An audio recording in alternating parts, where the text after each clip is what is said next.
Real Grade Destiny Gundam. Hey, what's up again, everybody? It's Robert184, 2Rs, 2Bs, but all eyes should be on this guy, Real Grade Destiny Gundam, ready to grab your head and blow it up here. You've seen everything from the unbox to the MS and all of its myriad of poses and weapons. Now it's time for some final thoughts, good and bad, about this kit. And don't forget, go to gundam.tk, direct link down below, and vote. Is this a good kit or not? Love to hear from you.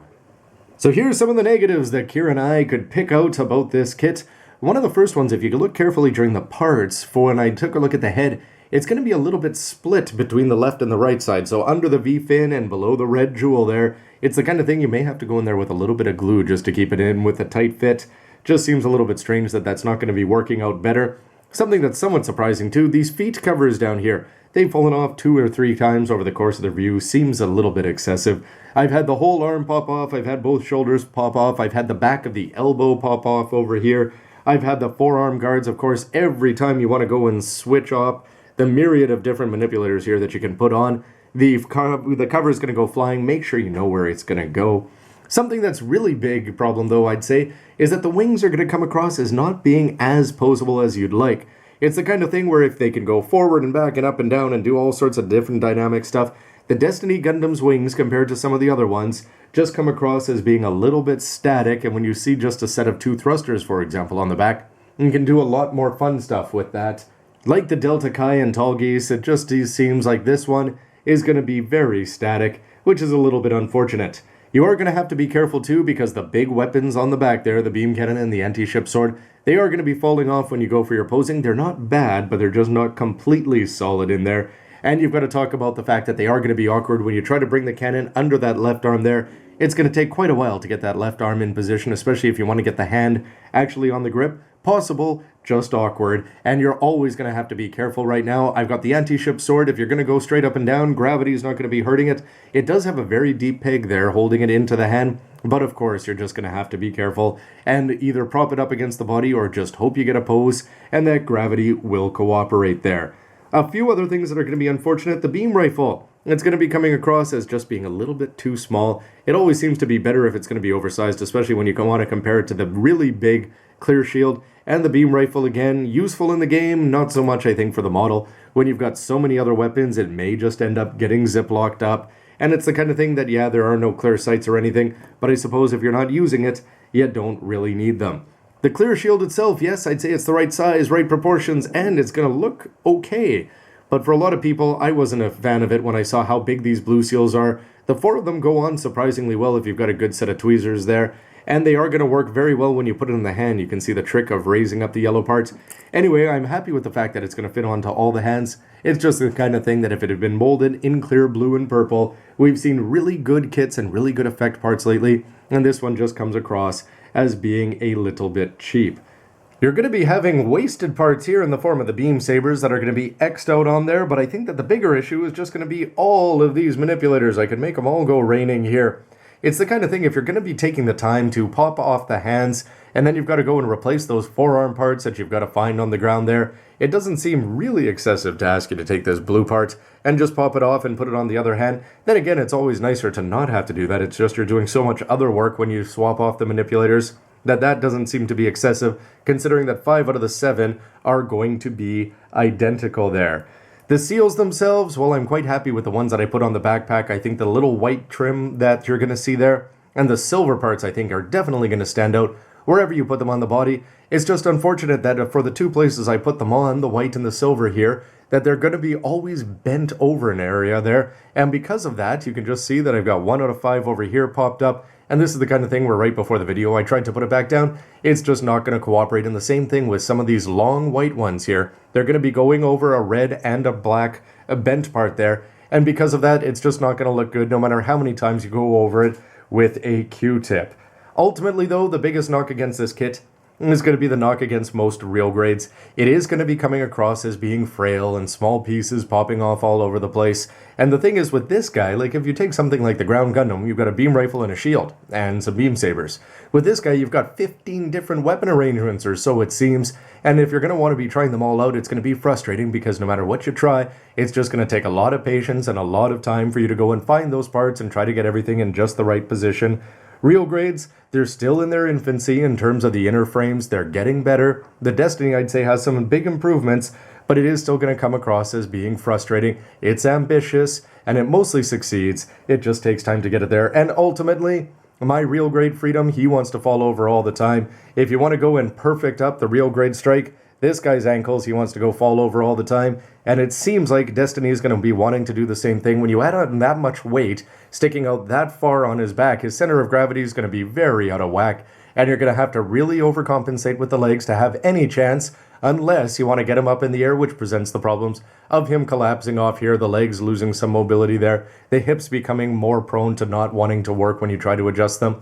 Anyway, negatives, yes, but so many, in fact, as many weapons that the Destiny Gundam is going to have, there are that many positives about this kit. Let's start with the simple one. Price 2,500 yen. Bandai has so far resisted the need to go beyond that 25, except for Zeta. They scaled it back here with Destiny, keeping it in line with Freedom, which you'd think is perfect in terms of the amount of plastic on their backs there, and the presentation. I never get tired of looking at real grade boxes. They look spectacular, and that's why they seem to want to fly off the shelves.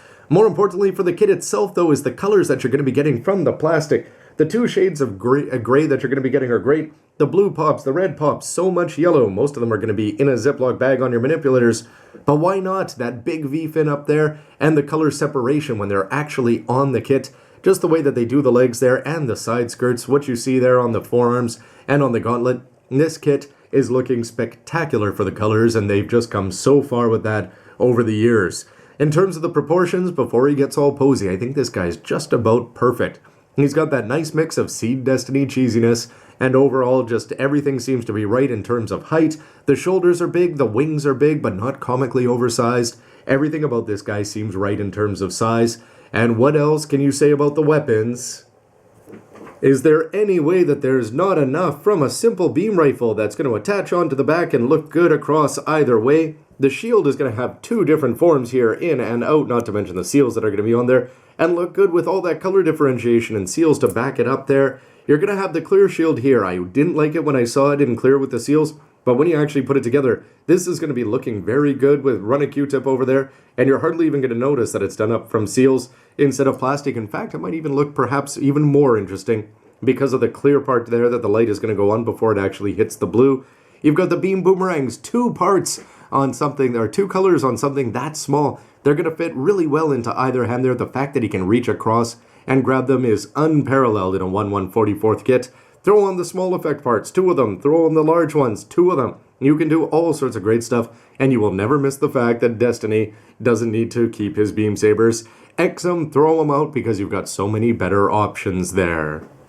And ultimately, right there, going back to the perfect strike, the sword strike, the launch strike, and the ale strike there, the Destiny Gundam is going to take a great design for the Strike Gundam, which was just solid RX-78 2-ish, before you get to add on bazookas and armored Schneiders and all sorts of fun. And the Destiny is going to take all three of those packages that you'd be paying for and putting it into one kit, 2,500 yen. The wings back there are way better than the ale pack there, and then it's going to be your call which sword you like. In terms of the real grade, I would say that the edge is going to go to the more pricey Perfect Strike over here, but nonetheless, just seeing the Destiny with his effect parts there on the sword's going to be longer. It's got the white tip, it's got the black parts showing through, it bends very well and fits into the back. The hilt is going to be folding up there, and the launcher, when you swing it out underneath, it's got that red cap showing over the shoulder there. Black parts on the inside, the hand grip is going to be turning. You can see the black part there, and inside the barrel. Just the fact that it goes under there, it stays in, you don't have to take it out and maneuver it down, put it back in kind of thing.